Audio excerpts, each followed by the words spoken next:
meal from McDonald's. You better start exercising after this. Go back and watch that video. So much I want to say. I already kind of said in the comments, like, you can't go back from this. Like, you need to leave.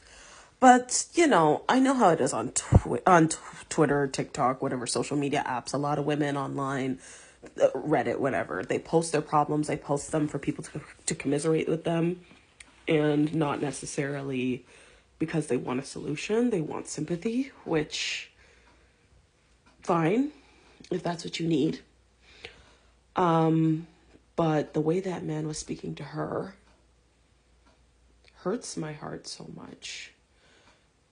I think one of the most disturbing things I've ever encountered in life is men on planet Earth who marry women, impregnate them. The women carry the children to term, birth the men's children, and then the men turn around and want to berate them because, oh, now they're fat and now they're unattractive and now they want to tell them that they're everything but a child of God because they have some extra pounds on. And it's like, they just birthed your child. The body is different. Hormones are different. And you know, I hate having this conversation online. Especially, I've had this conversation online in the past, not on this app, on Twitter.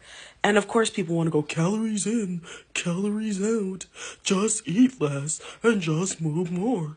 And then the weight will drop off. And it's like,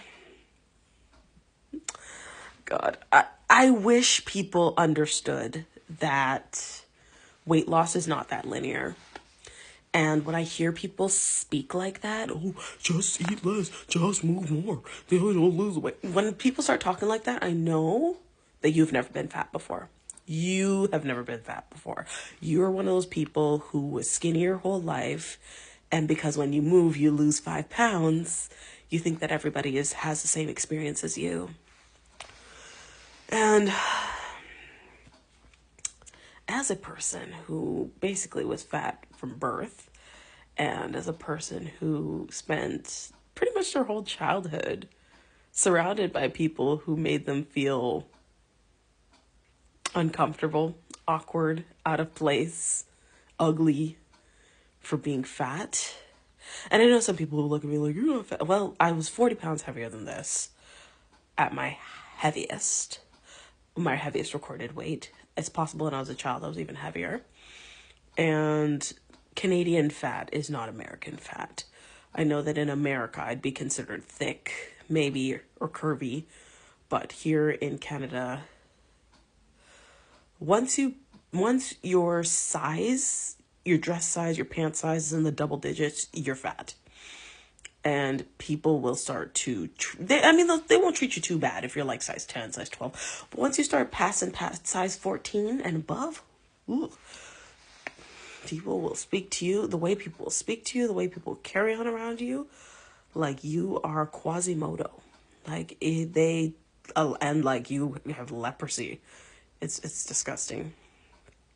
But it's crazy to me how many women I see on this app who showcase the horrors that they are going through behind closed doors. Men that don't love them, men that don't care about them, men that will speak to them anyhow. And yet and still, people seem surprised that the birth rate's going down. People seem surprised that women aren't really getting married anymore. You know, and I know there are people who are going to come up, oh, it's not all men and you can't generalize and da-da-da-da-da. And I guess, you know, that's true. But I think there's also an element of men need to do better as a community.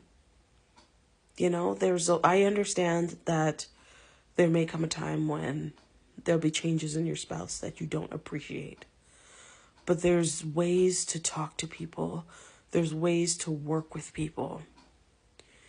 And it's so sad to me that marriage, everybody acts like, you know, marriage and children, it's a responsibility, it's a covenant for life. But from what I'm seeing, women are doing all the work. They're doing all the cooking, all the cleaning, all the raising of the children. And then on top of that, they have to make sure that they are on point all the time for their husbands, because it's not until death do us part. It's until fatness do us part. It's until you get too old do us part. You know, it's until he wants an upgrade on the model that he has. It's until you're no longer useful to him do us part. I don't know. I don't really want to turn this channel into like a gender war discussion, but more and more I'm sitting here and I'm watching what's happening with people who are married, people who are basically married single mothers in their own homes. And I sit there and I think to myself, like, I think I can wait a few more years before I have kids. I think I can wait a few more years before I get married. I think I can wait. I think I can wait a long time. A long time. I wish this lady and her husband the best, because I honestly don't think she's going to leave. I hope she can find a way to make it work for her. And I truly, truly hope that things improve. But I've already said my piece, and I'm sure others have as well. So I don't know what else I can say beyond that.